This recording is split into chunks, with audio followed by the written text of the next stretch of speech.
जो बात उन्हीं के गवर्नर ने जो पुलवामा के बारे में चर्चा और सवाल उठाई है, मैं उसी बात को रिपीट करता हूं। और मैं ये बात बार बार कहा हूं कि इतने सैनिक की शहादत को लिया गया है दोबारा प्राइम मिनिस्टर बनने के लिए।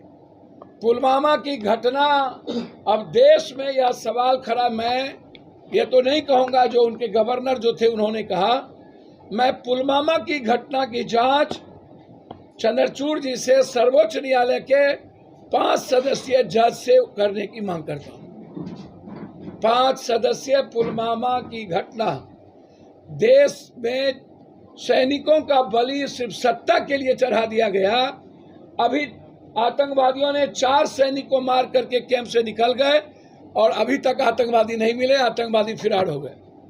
पुलवामा में आरडीएक्स कहां से आया, क्या आया, इसकी जांच आज तक क्यों नहीं हुई? इसीलिए जो सवाल उठाए गए हैं उनके पूर्व गवर्नर के द्वारा, मैं इसको सुप्रीम कोर्ट के जज से मांग करता हूं। पहली बात तो ये है, हमने और मेरी पार्टी ने अब निर्णय ये लिया है कि पानी सर से ऊपर जा चुका है इस कंट्री में बीजेपी की गवर्नमेंट का। इतना अति अब चुप रहना, इससे बेहतर है गोली खा के मर जाना। लेकिन जिस तरीके से लगातार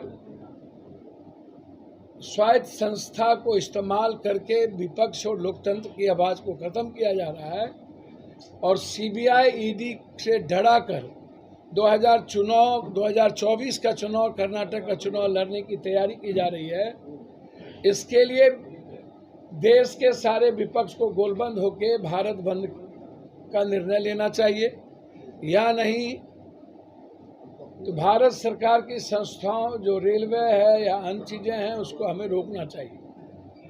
क्योंकि अब सर से बाहर, अब लगातार आप कांग्रेस पर हमला करते करते ममता दीदी पर, आप स्टालिन पर, उसके बाद आप तेलंगाना के मुख्यमंत्री पर, आप उद्धव ठाकरे जी पर, आप बिहार सरकार के राजद परिवार पर आप लगातार जिस तरीके से ह्यूमिलेशन कर रहे हैं, जिस तरीके से आप डरा रहे हैं लगातार।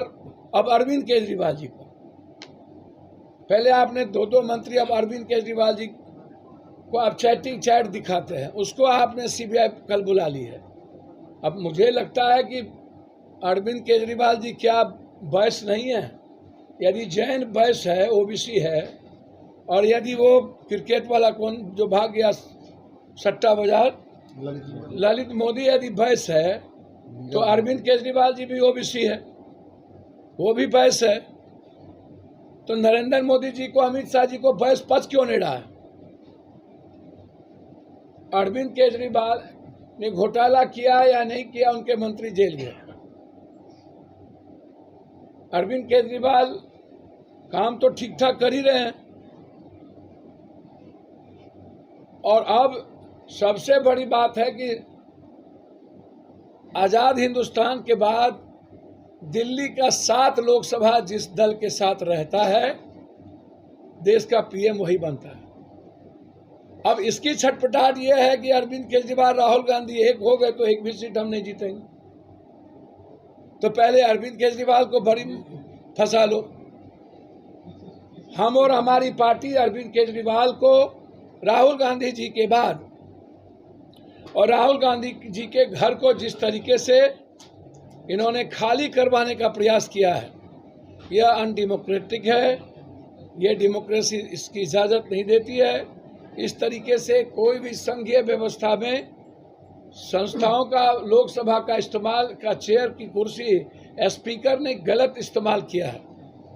आज तक किस ग्राउंड पर बीजेपी के सारे नेता सुरक्षा के आधार पर आपने कोठी दी हुई है, और आप विपक्ष को 2 साल का जबरदस्ती सजा करवा दिया, और उसके बाद अब लगातार विपक्ष को समाप्त करने की 2024 के बाद